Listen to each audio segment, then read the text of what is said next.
সর্দাস কেবিনে সকলকে স্বাগত। আজকে যে রান্নাটি আপনাদের সামনে আমরা নিয়ে এসেছি সেটির উৎপত্তিস্থল ইটালি হলেও বর্তমানে সমস্ত বাঙালির ঘরে ঘরে সেই রান্নাটি হয়ে থাকে এবং ছোট বড় সকলেই প্রচন্ডভাবে সেই রান্নাটিকে পছন্দ করে। হ্যাঁ, আপনারা ঠিকই ধরেছেন, আজকে আমরা নিয়ে এসেছি আপনাদের সামনে চিকেন পাস্তা, যেটা ছোট বড় সকলেরই প্রিয়। তাহলে শুরু করা যাক রান্নাটা। প্রথমে একটি ছোট পাত্রকে গ্যাসের উপর বসিয়ে তার মধ্যে জল দিয়ে 100 থেকে 150 গ্রাম পাস্তা তার মধ্যে দিয়ে দিতে হবে সেদ্ধ করার জন্য। পাস্তাটি যতক্ষণ সেদ্ধ হচ্ছে তার মধ্যে আমরা ভেজিটেবলস গুলোকে কেটে নেব। তো প্রথমেই আমরা বেল পেপার কেটে নেব। আপনারা বিভিন্ন রঙের বেল পেপার এতে ইউজ করতে পারবেন, তাতে পাস্তাটি দেখতে কালারফুল লাগবে। তো আমরা গ্রিন, ইয়েলো এবং রেড এই 3 ধরনের বেল পেপার নিয়ে নিয়েছি এবং সেগুলোকে খুব সুন্দর আকারে কেটে নিচ্ছি। এরপরে আমরা কেটে নেব পেঁয়াজ। 3খানি পেঁয়াজকে মাঝখান দিয়ে কেটে এর প্রত্যেকটা টুকরোকে আলাদা করে ছাড়িয়ে পাস্তার মধ্যে দিতে হবে।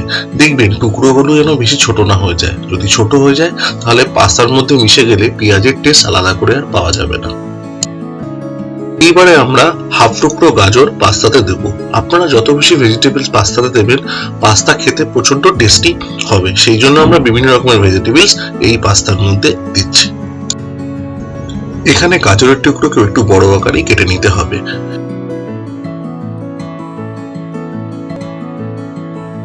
ভেজিটেবলস গুলো কাটা হয়ে গেলে 15 থেকে 20 গ্রাম আদা এবং 6 থেকে 7 কোয়া রসুনকে খুব ছোট ছোট আকারে কেটে নিতে হবে, যাতে এগুলো পাস্তার মধ্যে খুব সুন্দরভাবে মিশে যায়।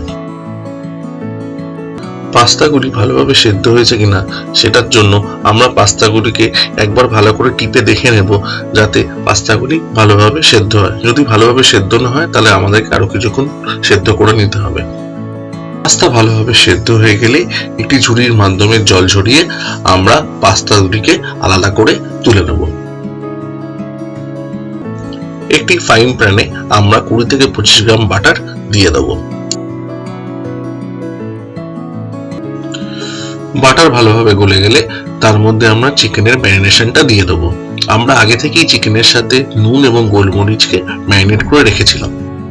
চিকেনগুলোকে 6 থেকে 7 মিনিটের জন্য হালকা আঁচে ভালোভাবে টস করে নিতে হবে।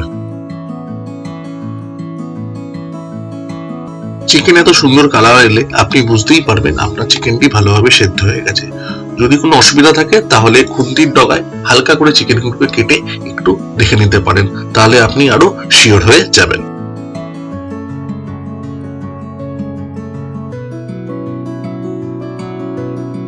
চিকেনগুলো ভালোভাবে ফ্রাই হয়ে গেলে সেগুলোকে আমরা কড়াই থেকে তুলে আলাদা পাত্রে রেখে দেব।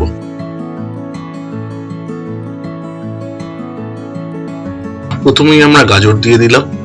এরপরে গাজরটা হালকাভাবে টস করে রাখবো। গাজর হালকা টস হয়ে গেলে তার মধ্যে আমরা দিয়ে দেবো কেটে রাখা বেল পেপার এবং বেল পেপারও হালকা করে আমরা টস করে নেব। বেল পেপার এবং গাজর ভালোভাবে টস হয়ে গেলে এর মধ্যে আমরা দিয়ে দেবো কেটে রাখা পেঁয়াজ এবং পেঁয়াজ, বেল পেপার এবং গাজরকে একসাথে আবার ভালোভাবে আমরা একটু টস করে নেব।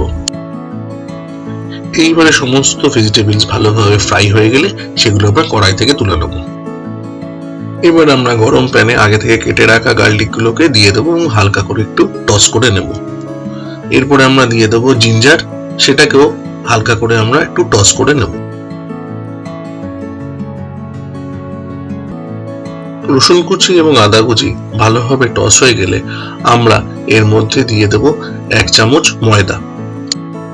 পাস্তার গ্রেভি একটু থিক করার জন্য আপনারা এই ময়দার ব্যবহার করতে পারেন। এরপর আমরা দিয়ে দেব হাফ কাপের মতন দুধ। এইবার খুন্তি দিয়ে ভালোভাবে গ্রেভিটিকে নাড়াচাড়া করব, যাতে দুধটি সমস্ত গ্রেভির মধ্যে সুন্দরভাবে মিশে যায়। পাস্তার গ্রেভিটি ভালোভাবে ফুটে গেলে এবং ওর মধ্যে একটু থিকনেস ব্যাপার চলে এলে এরপরে আমরা এক এক করে দিয়ে রাখবো আগে থেকে ফ্রাই করা চিকেন এবং সমস্ত ভেজিটেবলস।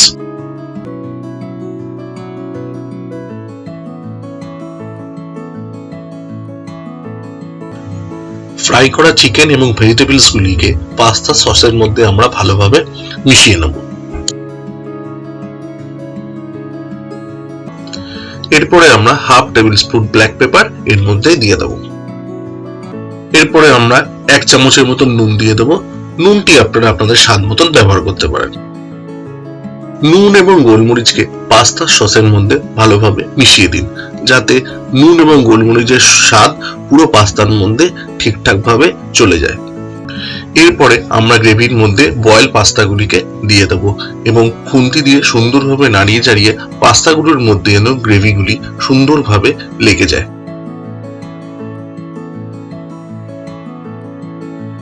এরকম সুন্দরভাবে পাস্তাগুলিকে গ্রেভির সাথে ভালোভাবে মিশিয়ে দিতে হবে। এরপরে আমরা পাস্তার মধ্যে যোগ করব পাস্তা মশলা, যা পাস্তার টেস্টকে আরো পরিমাণে বাড়িয়ে দেবে। পাস্তা মশলাকে আমরা ভালোভাবে গ্রেভির সাথে মিশিয়ে নেব।